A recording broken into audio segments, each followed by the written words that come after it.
Hi everybody, my name is Eli. I'm Jason. I'm Caden. I'm Jaden. And we're at the Excellence for YouTube channel. And we thank you guys very, very much for hanging out with us. We are going over some of the readings of Messiah, Yahushua, and we are deep into this segment here. We are the people who believe that the laws, statutes, and commandments of our Creator are good for all time. They are what everybody should be embracing in their lives if they want to find that kingdom road. And I have two injured people right next to me. I have one guy who can't move at all, and then I got another guy who got gored by a bull yesterday on his birthday.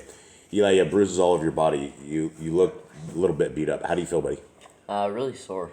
Okay, come tell us about the story of the bull. So what happened? There's some bulls or some cows that I think are in heat somewhere else, and somehow Mr. Ed, our family cow, he's no longer the family cow. He's about to be hung up in the tree cow. He's about to become the family hamburger cow if he does this again. What happened? So basically we had two cows that ran away. We found them, got them back, so we had to go find the rest of the cows, make sure they hadn't ran away. I found Mr. Ed. He was under one of our trees, and so he did not want to go back because I'm guessing because there was probably a cow in heat.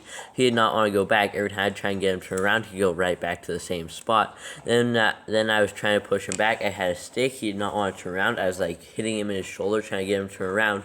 He walks back a little bit, and all of a sudden he lets out like a little moo. And then he like dashes forward. I try and dash back. He runs forward and then gores me, pushes me to the ground, starts dragging me across the ground, and then he pins me to the ground with his horns. He's like on his knees, on the front legs. I finally get him up. I get up, and he pushes me to the ground again. I finally get up, and I get away from him. Yeah, so that was on Eli's birthday. We don't really celebrate birthdays around here exactly, but that was one way you don't want to celebrate a birthday. He comes walking back in, and his pants are half off. They're completely ripped. It looks like he's just been drugged through a knothole. And it was a very curious situation. Now he's all banged up and bruised up. Crazy days, huh? Life is but a vapor. Any one of us could die. Very easily, you could have died yesterday with a cow that has gone crazy. And any one of us at any point, this can be the very last day that we could be alive. This could be the very last day that you guys can choose our Creator. This is the day that you can choose the Creator and His Son, and it's a two-way combo. And you're not going to get away with this choosing one without the other. We must have a Melchizedek priest, we must have the lamb sacrifice, and we must have the Torah. It takes two of these things to make this happen. So, just adventures in Boss Clan. Glad you're all right, and then Cade's jacked up as well. But that's just from desk jockey jobs. Okay, here we go. Chapter 15. Taking only the 12 apostles and a few women who were also followers, Yahushua set out for Caesarea Philippi, a city renamed by Tetrarch Philip when seeking Roman patronage. On one eventide, while on the way, Yahushua said to the 12, "Who do the people in the places we pass through think I am?" They were not agreed, some saying the people believed him to be the deliverer and some the enlightener. Others said the people believed him to be the Mashiach, while some said that many thought he was Yochanan of the wilderness, for sometimes it seemed his Ruach had entered Yahushua. Yahushua said, "Who do you think I am?" Again, they were not agreed. And Yahushua said, "I am he whom all men need. Whomever they seek, call a thing by 100 names, and it remains the same. However, each of you keep your own conception in your heart and discuss it with no one." Later at a house at Belos, they were discussing the people's expectations for the Mashiach. And Yehuda said to Yahushua, "If you are truly he, then the people will believe and follow you. For the prophecies in the holy books must be fulfilled. He will surely come. And I believe you are he. I believe the reborn world is at hand, and the day of the people's salvation is near." All right, is this the same Judas that I think so. that gave him the kiss, the death? Think so, yeah. Okay, so interesting so far. Anyone have anything? I got nothing so far on Okay. that. Basically, we've heard the story before, but we didn't know they were on a boat or wherever they were at, or he wouldn't know, like, what do you think? He's like, "Who do the people say I am?" We didn't know that the people, the towns he was going through, people were saying who he was. Yeah. And then here we've really never heard like this before. Yeah. 6. Yochanan said, "It is foreordained that the Mashiach will suffer death by violence, but will rise triumphant above it, to manifest again as proof that death is not the destined end." Yahushua said, "Perhaps I am the Mashiach, for will he not be all things to all men?" Kepha said, "Master, we are your friends, and you are our guiding light, the hope of our lives. Do not say such things, for we cannot bear to lose you. Yahushua answered, I must bear the cross of life, and on me it lies more heavily than on others. Each must do whatever he may be called upon to do, and great causes demand great deeds and sacrifices. Then he said to Kepha, do not be so blinded by worldliness that you cannot believe the Ruach can rise above the claims of the flesh. If you are, then it would be better for you to come no further. Okay, this is interesting, right? This is Yeah, so Peter doesn't want to lose his friend. They're really close at this point. They're really good friends. He's like, hey, you don't need to do this. Maybe just let someone else do it. And Kepha, and then he's like, I gotta do this. I gotta make this sacrifice. I got to be the one to do this. Great causes, great responsibilities. You have to do this great sacrifices. And Peter's like, and then he's like, Peter, don't be blinded by worldly things or worldly wants. If you are, then you should probably leave. Yeah. It's hardcore, right? It's the Ruach rises above the claims of the flesh. The claims of the flesh in this case would be what? Death. Yeah. Claims of the flesh is death. That's what we're talking about. And so that is he's trying to get him to understand that don't worry about the death claim, right? He's going to be dead. That's the way it is. But there's a resurrection coming. Okay, 11. To the others he said, do not view these things as men do, but see them through the eyes of Yahuwah. Coming to a village, Yahushua ate while a small crowd gathered, and there he addressed the people, saying, if any of you intend to be followers of mine, you must put aside any thoughts of self and carry your own burden of suffering without complaint. If a man worries too much about his own safety and comfort, he gains nothing. But if he sacrifices for the sake of my cause, he will not lose. What profit can a man make by gaining all the world has to offer in exchange for the welfare of his own soul? What can he take from his gains to buy back what has been lost? We've heard that before. We've heard that Yahushua said, nothing is worth it. So, right? People will sell their soul for riches and fame, and it's not worth it because you end up in Sheol. You end up in a place of darkness when you sell your soul for this earthly life. Yeah. Yep. Okay, 13. Therefore, take care, for I give warning. If anyone in this adulterous and depraved generation choose to ignore my teachings, that person may find himself ignored when seeking entry into the state of glory. I can also tell you that some are here who will realize the nature of heaven before undergoing the experience of death. This part reminded me of when he was saying that not all of you will experience death or something. Remember that little saying in the scriptures? We didn't know exactly what he was talking about in that, other than that they would see the kingdom of Elohim before they died. He said something of that nature. Excuse me. Essentially, he said, there are some standing here who will see the reign of Elohim before they see death. And we all have always thought, they saw Messiah die, and they also saw the resurrection, which is the beginning of the kingdom, which is probably what he meant. But he also says something a little differently here. He says, I can also tell you that some are here who will realize the nature of heaven before undergoing the experience of death. And I think that's what we need to do, is we need to realize the nature of heaven so that we can change our lives to conform to what the Torah wants us to be. 14. Someone there said, adultery is kept in check by stoning. How can the punishment be increased to prevent it?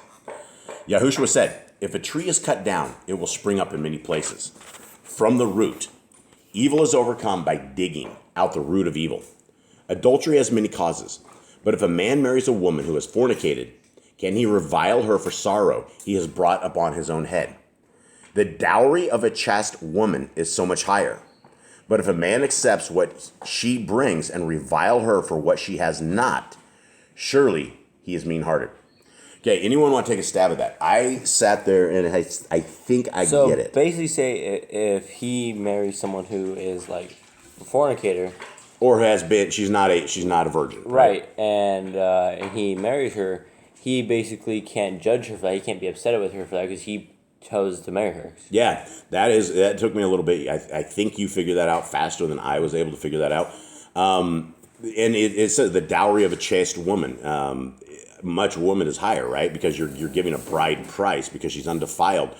But if you marry a woman and you have chosen to marry a woman and she wasn't a virgin, if you're sitting there messing with her because of that act and you chose to marry her, that's your gig, right? And if you do that, right here, Messiah says you're mean-hearted. So if you're judging your woman based upon things of the past, That's wrong. That's completely wrong. 16. Yeah, go for everyone. If you're judging people for things of the past, for things like that, for things that maybe that was out, they couldn't control, it was out of their hand, you're a mean-hearted person. Yeah, absolutely. A lot of that would go. There's tons and tons of different situations like that where we will take people of the past and we will, the past is the past, and Messiah says it in this as well that we got to move on. Okay, 16. Before any man casts a stone at an adulteress, let him search his heart and see whether he be guiltless before women. I say to those men who have one rule for their wives and another for the wives of others, set one standard and abide by it. Otherwise, be branded as hypocrites. Okay?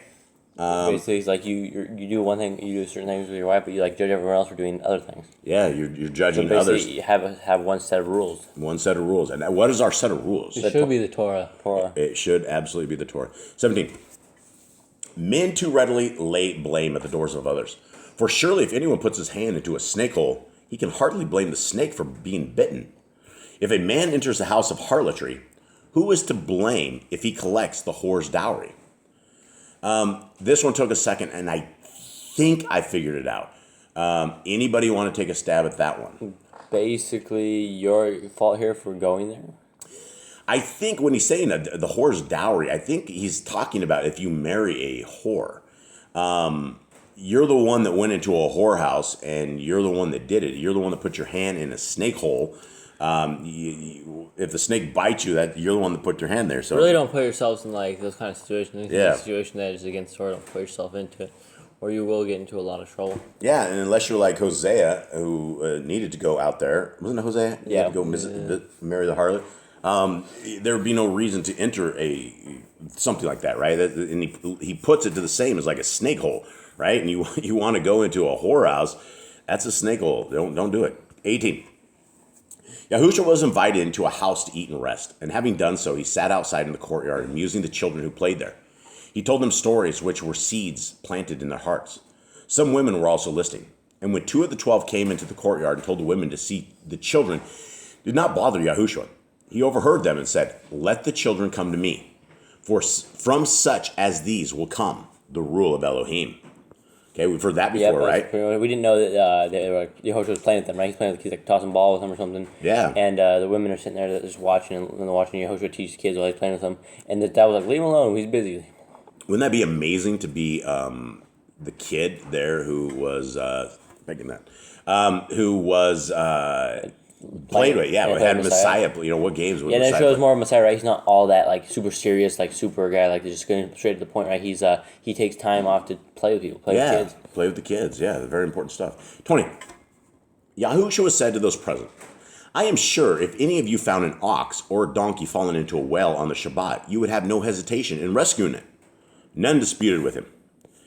Seeing how those present scrambled for the best seats, Yahushua said, "When invited to a feast, do not rush for the best seats, because the host may have special guests in mind to occupy them. So if you have grabbed one of these seats, he will come and request you to vacate it in favor of another, and you will then have to take a seat not wanted by anyone else.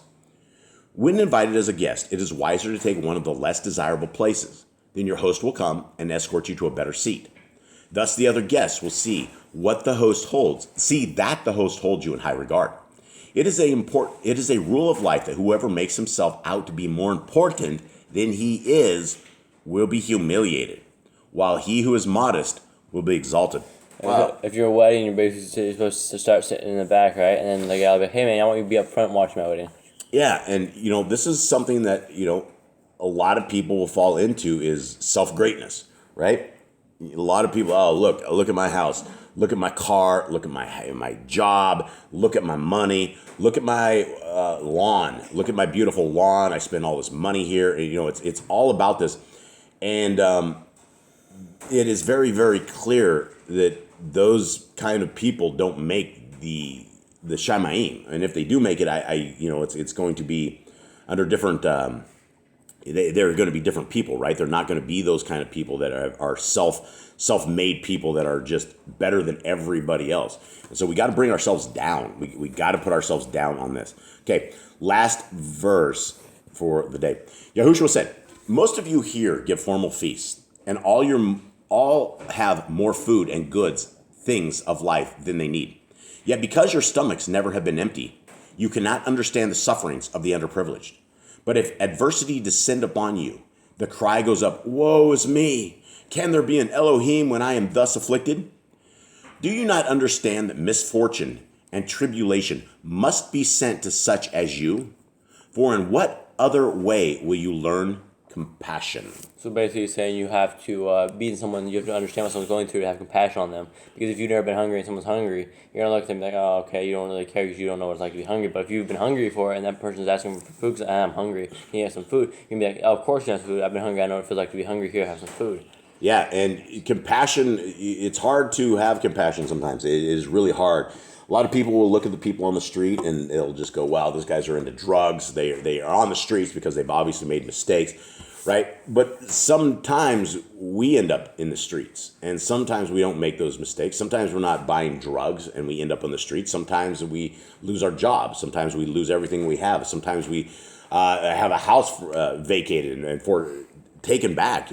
There's millions of different reasons why people end up in the streets. And the number one thing is nobody ever got up any day ever in their life and goes, man, I really wish I end up in the streets. Man, I really wish I would move my home to the gutter. I really wish I could find a cardboard box and I could, just move. That's my wish. That's my dreams. That's my desires, right? That does not happen. And so we must have compassion on everybody that is broken, everybody that has been humbled, everybody that is lesser than the life that they should have. If they are lesser than the life they have and you have an opportunity to bring them up in this life, then grab them and hold them and love them and show them love, show them compassion, show them the road to the kingdom, show them all of this, because without this, we're not going to make the kingdom. Without compassion, without love, without any of this, the kingdom is built up like children. Messiah just told us that the kingdom is made up like those children. And unless we have hearts and minds and souls as children, and good children, not bad children, but we're not going to make the Shaman. So it's anyone have anything else out there? Read your Bibles, have compassion, don't walk by that person without helping them. Yeah. Okay. All right, everybody. We love you. Have a wonderful day. Shalom.